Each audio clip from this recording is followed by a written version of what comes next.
I've been quilting the sections of my Scrappy quilt for some time now. Um, I have tried to make each block maybe a little different. I could have done them all the same. I could have done an overall pattern on it, but I chose to do it this way because I felt like it. I sat down and I made some funky little patterns that I might like to try, and I've tried a few of them on this quilt. I basically look at the block and decide, what do I want to do? This one has a very stylistic leaf on it. This one just has straight lines back and forth following the pieces. This one has some little diagonal. This one has the star in the middle with the heart. I started with the heart and then the star, and then I just shadowed that star all the way around. It came out with a pretty nice looking piece. You can see it maybe better on the back side. Okay, I haven't cleaned off the threads from the back side yet.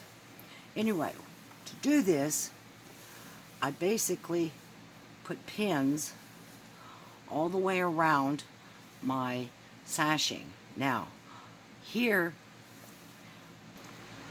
on the sashing on the sections, I will not quilt this because this is where I'm going to sew the sections together. And this happens to be the lower right-hand side, whichever. And it has sashing around all of it, except for the border that I put on.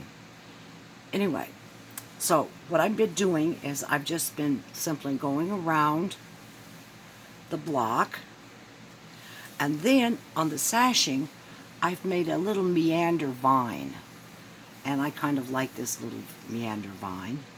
If you notice, I'm not using white thread. This is a gray, maybe a medium gray.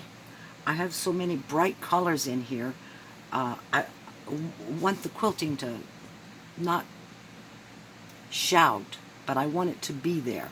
If I had used white, it would be really obvious. But I like the gray in the black, and it also looks pretty good in the rest of it. Okay, let me show you how we do this. Now, I've been having a little trouble with my machine this morning.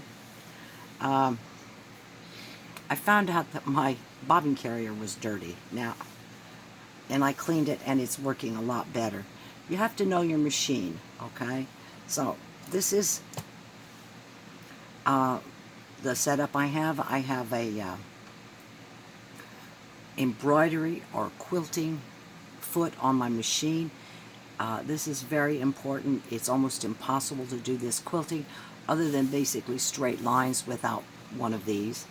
Let me show you how it goes.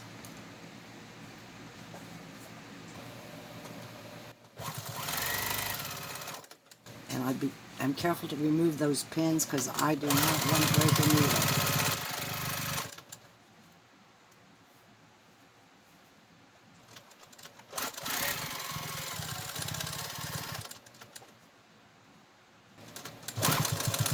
Notice that I can go any direction I want.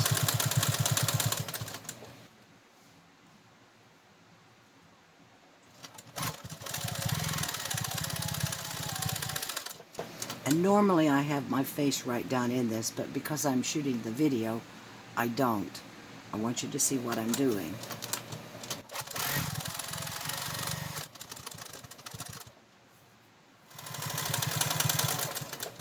Alright, that part's finished. Now, to put this little vine section in, all I'm doing is, once I finish going around the block, I just run my machine and I make it and come back where I started. It works. This is a little clumsy. Some of them are better than others, but I do them freehand. I like them freehand. Now, on this particular one, I was going to do what's sometimes referred to as a meander, but because on this one, I think I'll do a diagonal pattern.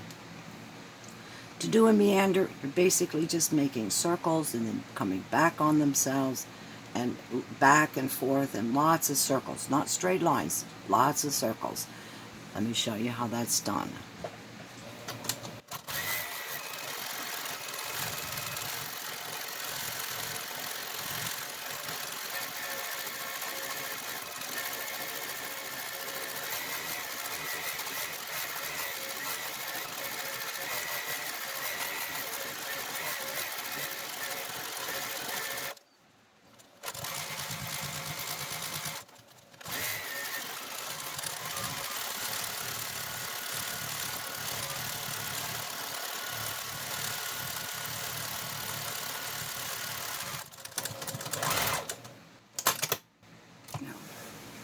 There's my meander.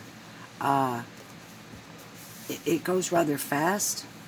Oops, that didn't cut. It goes rather fast. And looks like that on the back side. I got a couple of